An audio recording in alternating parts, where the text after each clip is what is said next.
Kathy said, you know, it can be done. There's ways for it to be done, but it's not getting done. So we have to figure out how to do that. And we have to talk about accountability. I mentioned in Portland, you know, we don't have clear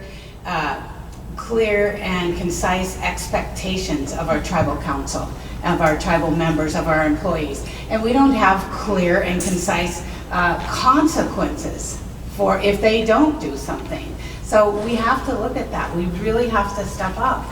If I get elected, I swear, I don't know exactly how it works in there. I've only heard rumors, but every day I will say something about the 1999 amendment. Every day, whether I get shut down or not, because it just doesn't make sense to me that this keeps going on and on and on. Thanks, Brenda. Chris? Well, I thought the answer was that was the whole point of the live feeds, but now that those are done, people can't participate. So I think going back to the live feeds would be a big step in that direction. It's too bad Clifford Olson's not here, because I know he was a big proponent of having council or having tribal members email or on social media post questions while the meetings were live. That's an option. I mean, I was a little skeptical of it at first, because the meetings could go a lot longer if you opened it up for that, but I don't really know what other way there is. If you want to have people interact with these meetings while they're being broadcast live on the internet, I don't know what other way there is to do that. But returning them to live broadcasts would help a lot.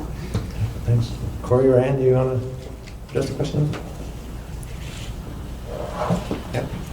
Oh, you're right. Oh, no, go ahead. Yeah, go ahead. Sure.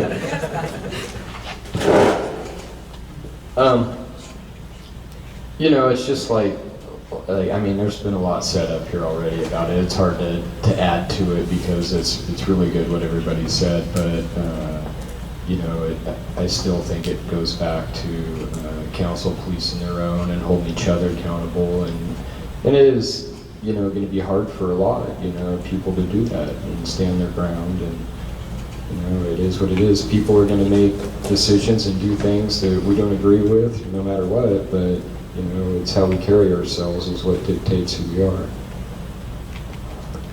Yes. There are ways. I know there's technology today, and there should be no reason why we can't have live feed with interaction from tribal members in and outside of the area. And they can watch the meetings and send messages, and they can be addressed. So I don't know why it's not happening. I have my ideas of why, but I won't state it here.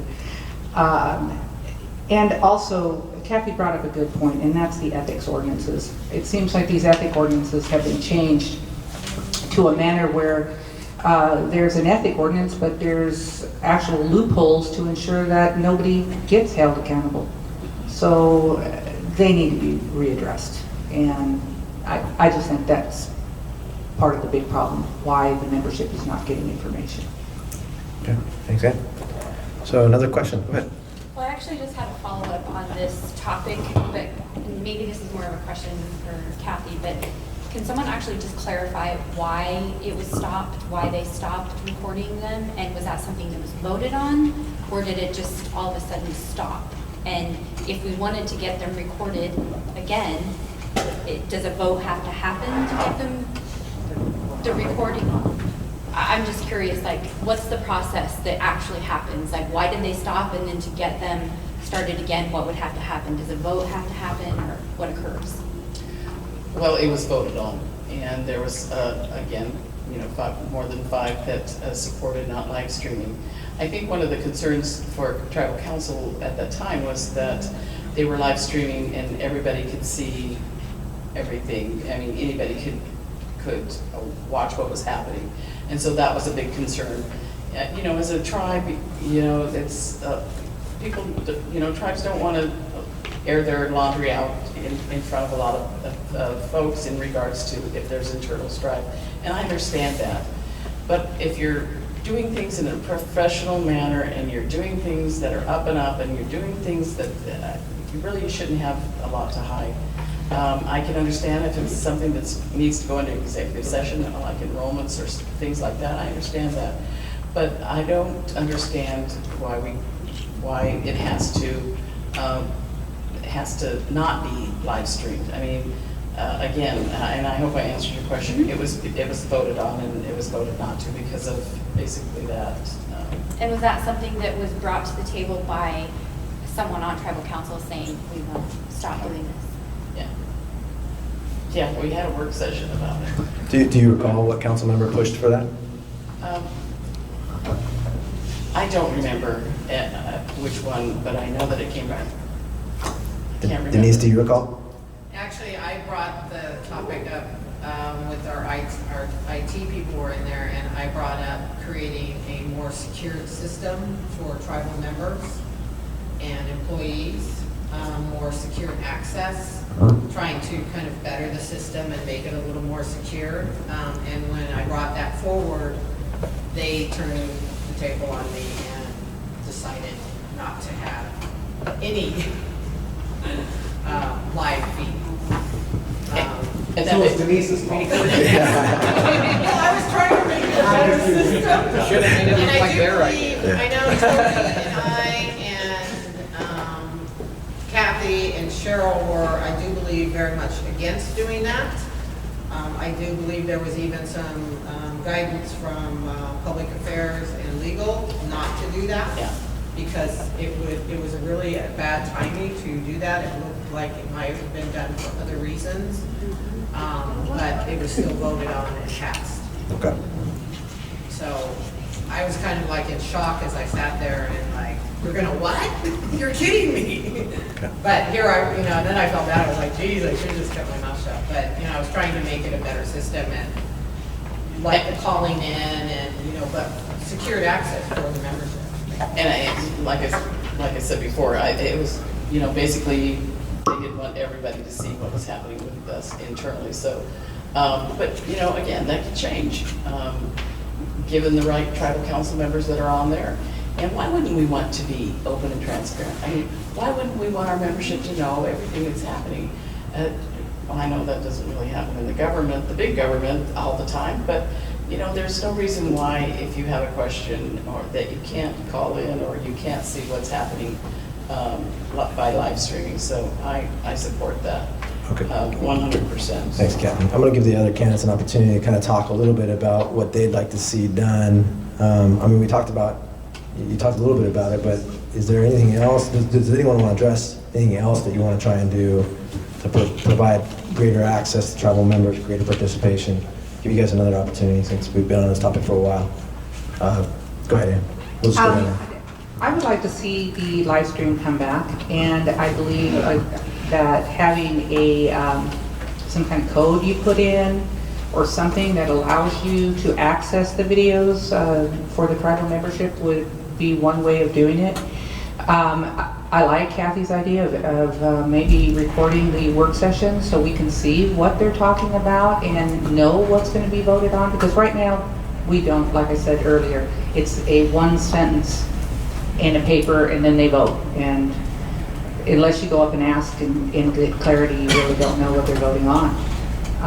I was shocked when I saw something on there just within the last month, and I asked a question about it, and it was huge. It was a very large amount of money, and nobody would have known anything about that had I not walked up to the podium and asked. I didn't know, and nobody would have known. And the decision was already made, and they voted on it. It didn't matter. I asked questions about it. I raised concerns, but the decision had already been made, and they voted.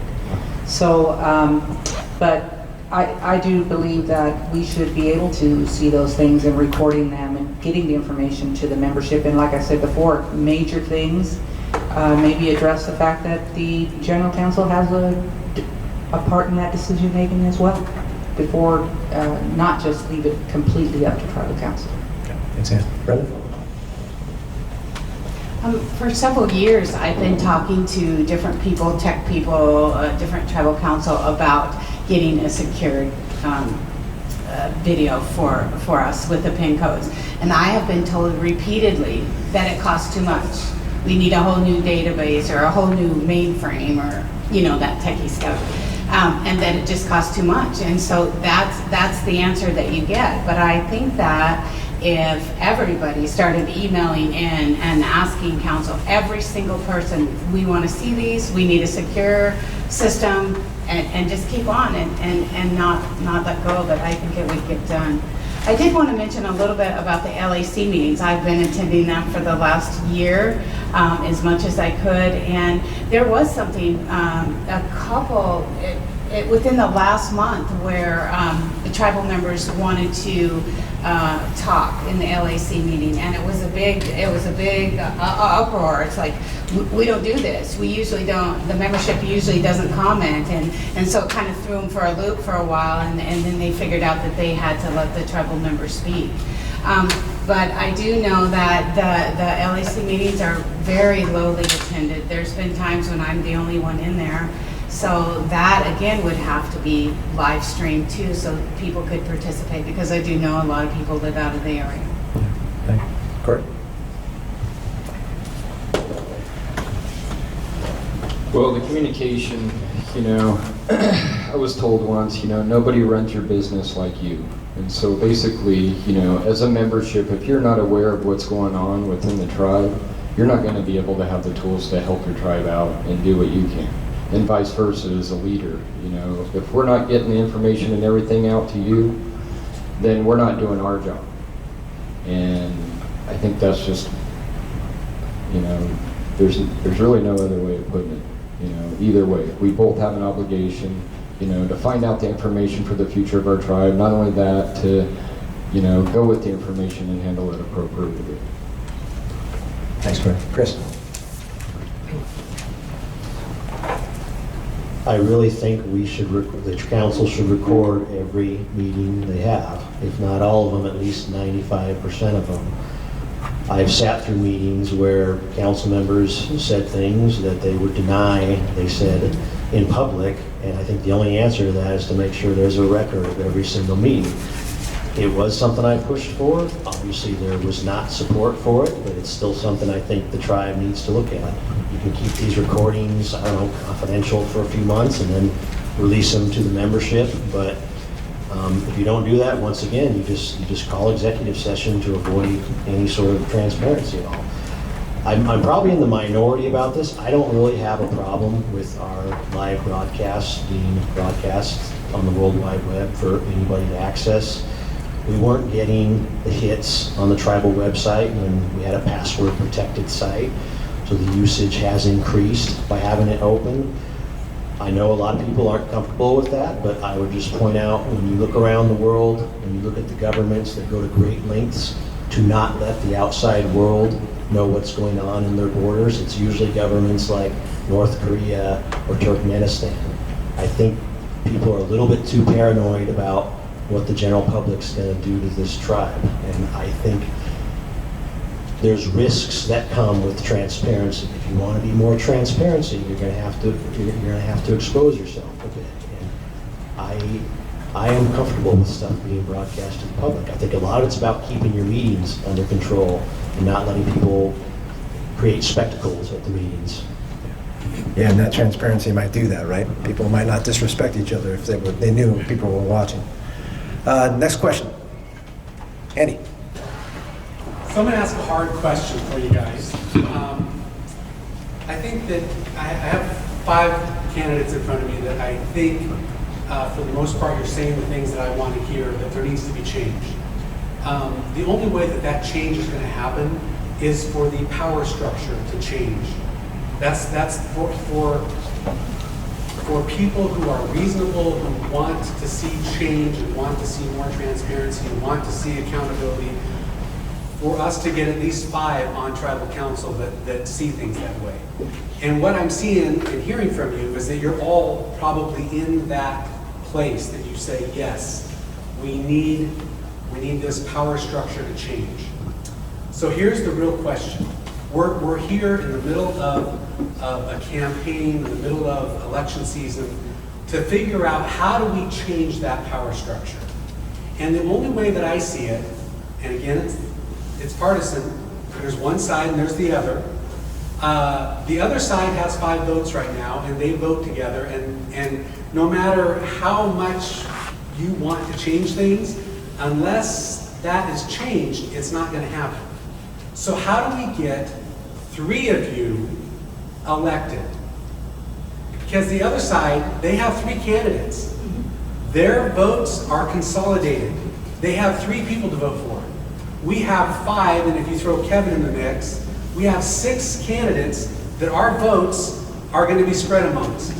It's going to be real hard for us to get 3 people on. So here's my question for you. If you knew that you backing out would allow someone else to get elected so that the power structure could change, who would be willing to back out? That's a really tough question. And this is a question that really addresses the bigger picture for our tribe, because we need a change. We need a change.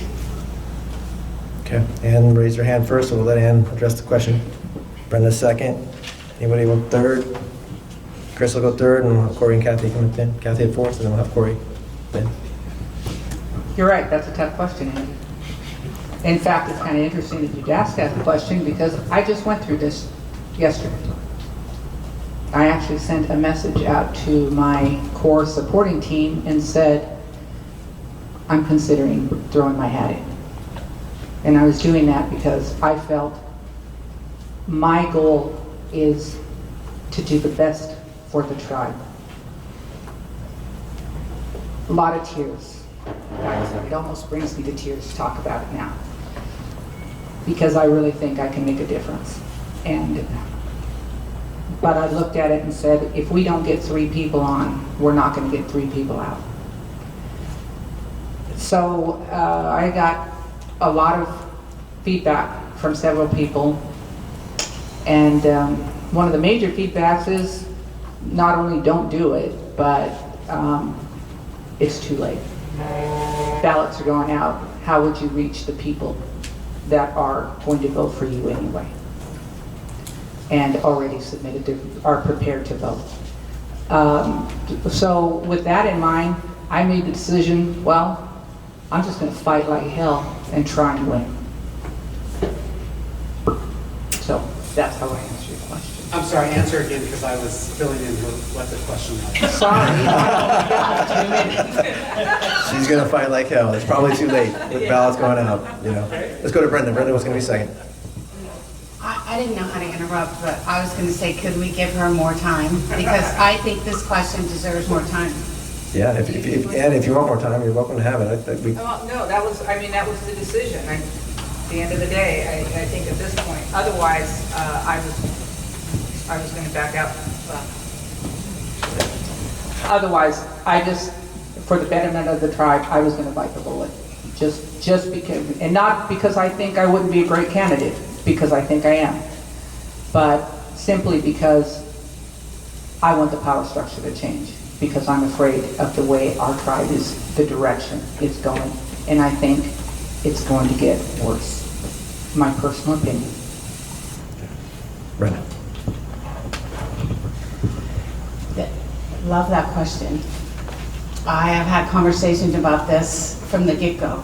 I started having conversations about this last year. And it is about humility. It is about what is best for the tribe. It is about how you vote, how many votes you're going to cast. It's about how many people are running, how many people have run before. This is huge. If you're not a politician, you are forced to become some kind of politician to figure it out. I would drop out for the betterment of the tribe. I feel like I am a strong candidate. I missed by 39 votes last year. That's why I won't drop out, because I think I am electable. And not only am I electable, but I have for 4 years thought about this. It took me 10 years to do it for the first time. From the first time somebody approached me, an elder, and asked me to run. It took me 10 years to think about it. I feel like I am an excellent candidate because, I know this sounds a little bit bizarre, but because I'm from outside. I have no vendettas. I have no personal agendas. I'm not out to wipe any family out or anything like that. And talking about the power structure, I don't want it to swing from here to here. I think I am the perfect candidate, the independent candidate, that I do want it to swing, but I want it to swing to the middle. I don't want the other side, if you want to put us into sides, to feel left out. I don't want them to fight and feel like, oh, those other 5 are in power. I want independent candidates. I'm voting this year for an independent candidate that can bring those two sides together or make the most decisions most of the time for the majority of the membership. So I believe in my heart that I am a strong candidate with my skills, my abilities, my experiences, and for my dream for this tribe. Thanks, Brenda. We're going to go Chris, then we'll go Kathleen, then Corey. Well, to be completely honest, Andy, the thought has crossed my mind. As everyone knows, I've basically started a new life in Michigan. I enjoy my life there. I enjoy the studies. Law school's really challenging. So it is something that I would consider. But I would have to know a lot more than what you've just presented here. I would like to know how other candidates are on board with it. I would like to know if people would take the agenda and changes that I would be hoping to make and advance those. The problem I have is that I feel like I've got a very good shot of getting reelected. I'm the only person who's ran for council who's gotten over 500 votes more than once. I've done it 3 times. On the other hand, I've also disappeared from the tribe for a year, and there might be a lot of people who've forgotten me. So, but I like my chances. I think I would have a good shot of averting the sweep. And I've also been in this situation before. 10 years ago, I was part of the ABC council members, and what you're asking us to do, I don't really think you're asking us a hypothetical question. I think you're actually asking us to consider this. I am. I mean, Yeah. I would love for Yeah. the candidates to go find a room and talk it out, and come back out and say, the 3 of us are running, and we're all throwing our support towards each other. Because I think I could get behind any 3 of you. I really do. That's just me. And I was in this position 10 years ago, and I happened to be one of the people selected, but it really, a lot depends on, it requires cooperation by everyone sitting here right now. Yeah. So we'll go to Kathy and then to Corey. Go ahead, Corey. Corey, since you have the mic, if that's all right, if you want to go.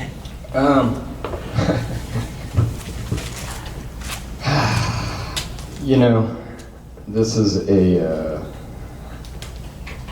I see what everybody's saying as far as, you know, I guess the best way I can explain it is I've had to step down from a position before because I put myself in check because I physically couldn't do the job anymore. And that was fighting a forest fire. I loved it, did it for 5 years, but physically I just knew that I was putting other people at risk because of my physical disabilities, basically. And so, you know, it goes back to being a leader and being able to, you know, put yourself in check with the position that you're in. And you know, I guess the way I feel about it is they're bad politics. I would just hate it to see it rub off on other people. And I hope that we could all stand strong and hope that every single tribal member within the organization has a chance to run for council. If they feel they can do the job, then they should be able to be given the ability to run for council. The one reason why I'm up here is to send a message to council of just that. To not run over people, to not run over our members, that they have a chance. They have a chance to stand right next to you up there on council. And so that's why I think that nobody should step down. And everybody here is a strong candidate and strong to their values, and I'd vote for every one of us up here. You know, I'd vote for Kevin. You know, because I believe their intentions are good. Unfortunately, you only have 3 votes. Great question, Andy. It's too late. I mean, it's too late. The ballots are out. So really, to answer your question for myself, I wasn't going to run this term. I was going to retire and really have a nice, relaxing rest of my life. And that was a decision I had come to, that I wanted to do some of those things that I didn't get to do last year when my mom was very sick.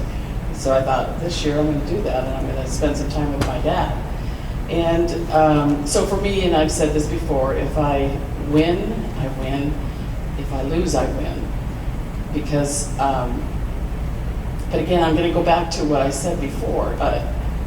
There's still more work to be done. I would feel like I abandoned the membership if I didn't move forward and be that strong voice that I've always been for the membership. Not for me or my family. It's never been about that for me. It's always been about my family. I mean, about the membership. I don't have family working out there. It's always been about the people, because I was one of those people, disgruntled tribal members that didn't like the way things were going. And so I ran, and I didn't win the first time or the second time, I can't remember if it was the third time I won, but I think leadership as a tribal council member should be to lead the people and be that strong advocate. And I've always been that strong advocate.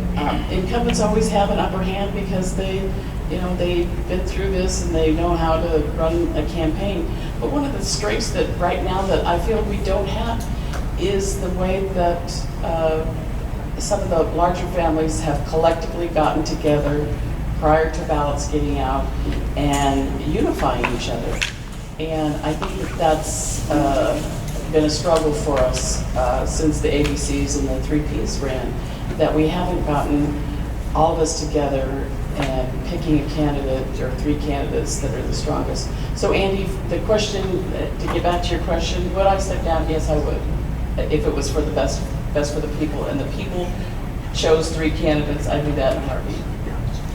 I wouldn't even hesitate. If it was the best thing, in the best interest of the membership and the tribe, I would do that. Thanks, Kathy. And I want to put in just a bit of a pitch. Part of the reason we started the PAC was to try to create a bit of a primary ourselves. Although we don't expect our members, because our members are very diverse and it changes every year. Our membership, we don't expect folks to change how they vote in our primary. They'll ultimately probably vote the same way when the election comes. But we do encourage people to consider voting for the 3 folks that are selected by the PAC, because we ask our members to review all the forms and vote for the most qualified. And I think the folks that join the PAC, our membership generally is pretty intelligent. And I think they, that law averages, whoever rises to the top are our 3 top. So, of the 6 that we've had participate in our forums, 3 will get endorsed. And we'll ask folks, tribal members, to consider voting for those 3, as well as helping pay for some of the financial incentives that we, the mailings that we pay for.